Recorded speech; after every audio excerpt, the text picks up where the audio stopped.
rơi mãi trên phiến đàng, còn rơi mãi những tiếng buồn thở than.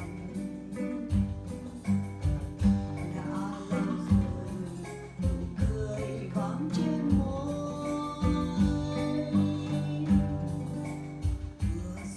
mưa rơi còn rơi mãi nhớ thương ai. Ước mơ khi em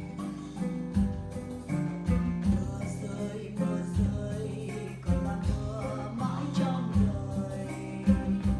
Người đã xa bóng rồi,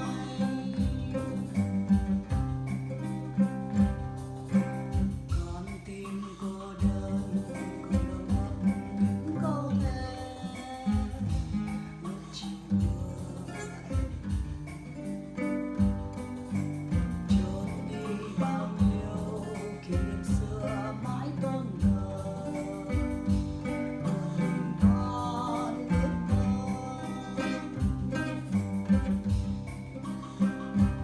từng giọt mưa